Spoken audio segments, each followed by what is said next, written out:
Olá pessoal, eu sou o Dr. Fernando Santella. Primeiramente eu gostaria de desejar a todos um feliz 2022, que seja um ano repleto de realizações a todos, tá bem? Mas parece que ano novo, notícia velha, ainda com Covid, ainda com síndromes respiratórias. Vamos falar um pouquinho nesse vídeo sobre síndromes respiratórias, Covid, H3N2, que história é essa, vacinação. Então vamos tentar esclarecer um pouquinho mais das dúvidas, tá bem? A Covid-19 ainda não acabou, senhores, senhoras. A Covid ainda está entre nós. A variante Ômicron, ela é, aparentemente, pelo que se já sabe, muito mais transmissível que as variantes anteriores. No entanto, para os indivíduos já vacinados, ela tem se mostrado um pouco menos agressiva, na verdade. Isso é o que a gente tem visto, né? A Europa e os Estados Unidos já pensam em lockdown, já fecharam eventos públicos, voltaram as restrições, e no Brasil já se discute algumas medidas a respeito dessa variante, a respeito de fechar também alguns eventos com públicos, enfim. Nós temos quase 68% de vacinados no Brasil com imunização completa, no mínimo com segunda dose, né? E isso ajuda muito, isso tem ajudado demais. Não quer dizer que as pessoas não possam ficar graves com a variante Ômicron. Aparentemente ela é menos agressiva, mas possivelmente por conta da vacinação. Nós já temos um contato com o vírus e pela imunização cruzada, é uma cepa, não é uma variante, não é uma cepa, perdão, né? Então ela não provoca uma doença tão grave, e isso devido à vacinação, tá bem? Portanto, os estados que estão mais adiantados na vacinação têm tido melhores respostas com relação ao Ômicron. Mas, doutor Fernando, por que os postos de saúde, os hospitais públicos, os hospitais particulares estão tão cheios? Por conta de uma nova síndrome respiratória.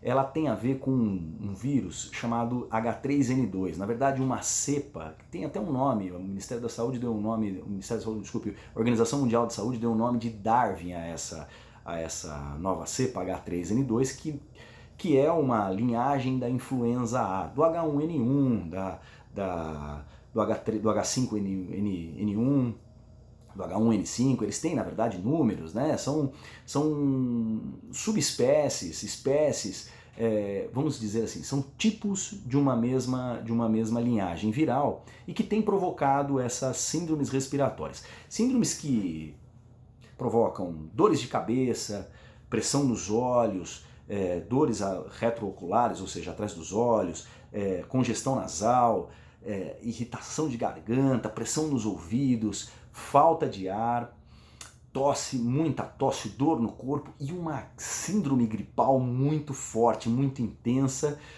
com febre, né? Uma febre que pode chegar de 38 até 39, 39,5 graus Celsius, o que leva as pessoas ao pronto-socorro. Nós vivemos 2 anos muito intensos em relação a síndromes respiratórias, que foi sobre a Covid-19, e as pessoas ainda um pouco amedrontadas com relação a esse vírus, né?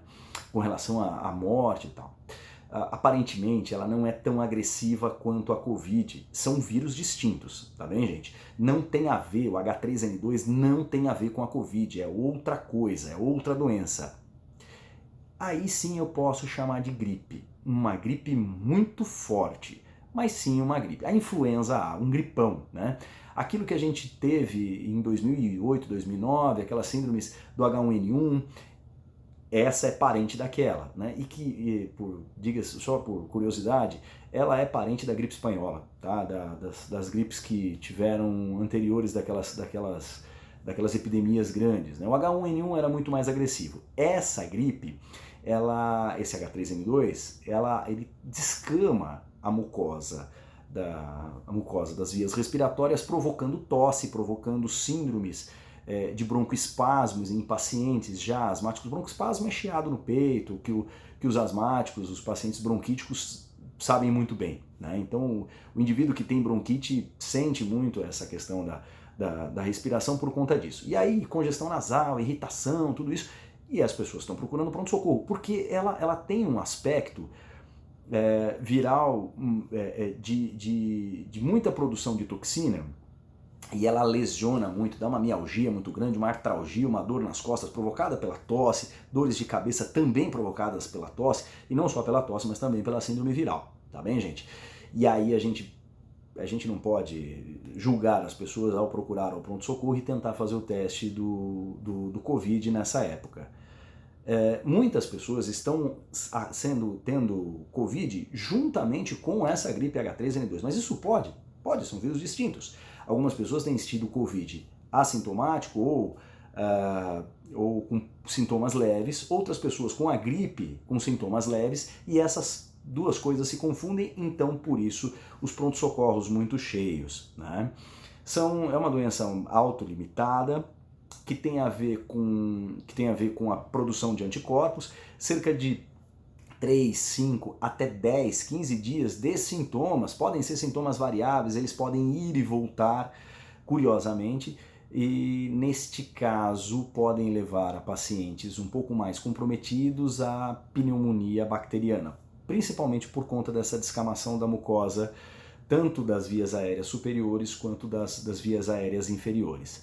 A tosse é o principal sintoma, né? Um sintoma terrível, uma tosse seca, que se tornando-se produtiva, ou seja, secretiva com secreção esverdeada, aí a gente já pensa em infecções bacterianas cruzadas, no caso do H3N2. A Covid-19 com a Omicron, ela não tem causado sintomas tão graves. No entanto, algumas pessoas, sim, têm tido sintomas um pouco mais graves, né, um pouco mais graves, levando à hospitalização. Nem perto do que a gente já passou, né? A pandemia ainda não terminou, mas ela tem um aspecto mais leve. Aparentemente é o começo do fim da pandemia. É isso que nós temos pensado para a Omicron. A H3N2 provavelmente é uma síndrome, um gripão que vai passar por aí. Algumas pessoas mais suscetíveis devem pegar essa doença e autolimitada e se resolve sozinha, tá bem, gente? Sobre vacinação, a terceira dose ou segunda dose, na verdade a dose de reforço é extremamente importante. Talvez essa variante Ômicron, que tem atingido o mundo inteiro, provocando fechamento de eventos esportivos e eventos de shows, enfim, no mundo inteiro, talvez ela no Brasil, por conta da vacinação ter avançado bastante, ela não seja tão agressiva. Então, se você ainda tem dúvida a respeito da vacinação, das doses de reforço, é extremamente importante que você faça a sua vacina. Não há dúvidas de que você deve fazer a sua dose de reforço, né? Se você tomou as 2 doses da Coronavac, provavelmente você vai fazer a Pfizer, né? a dose da vacina da Pfizer. Se você tomou a da Pfizer, você pode fazer a da Coronavac ou de uma outra marca. Se você tomou a da Janssen, doutor Fernando, eu tomei a da Janssen, era uma dose só, uma dose única, você deverá fazer a da Pfizer também, tá? E tem uma questão muito importante aí que gerou até uma polêmica a respeito de vacinação em crianças. Aparentemente a vacina é segura para as crianças. A Anvisa, que é o órgão que regulariza as vacinas no Brasil, já liberou. Né? Então um órgão extremamente sério já liberou. O Ministério da Saúde ainda está um embate, principalmente um embate político, que a gente não vai entrar nessa questão, não vai entrar nesse mérito. No entanto, já está programada para janeiro, início de janeiro, a vacinação das crianças entre 5 e 11 anos de idade, coisa que já está acontecendo fora do Brasil. Né? Nos Estados Unidos, principalmente, já se tem uma grande leva de pessoas vacinadas. Né? Crianças devem ser vacinadas, por quê? Mas, doutor, elas ficam graves? Nós temos casos de 308 óbitos de crianças nessa faixa etária no Brasil desde o início da pandemia. Para quem perdeu o filho, né, uma morte é terrível. Né? Hoje é uma das doenças infectocontagiosas, virais, é uma das que mais matam.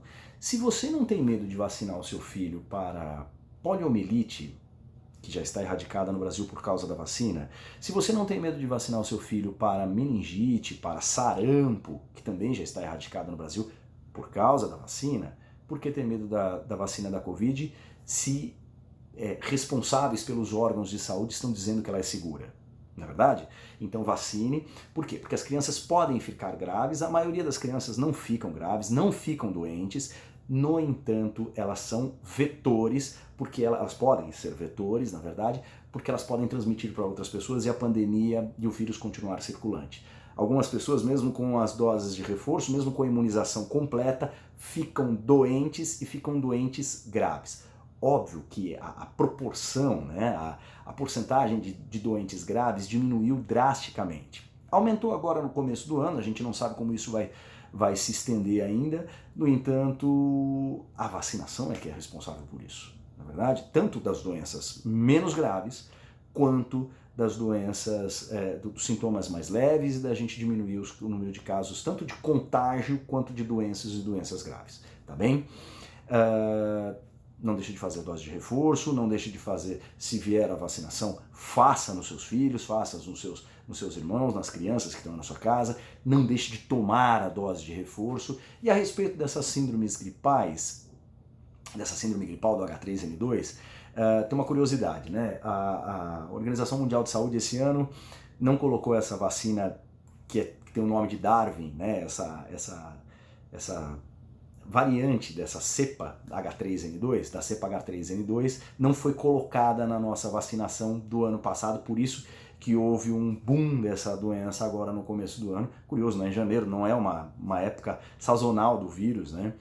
Mas a imunização cruzada ajuda e ajuda muito. Então, a vacinação tanto para a influenza A quanto para a Covid-19 é sim recomendada para mim e para você, tá bem?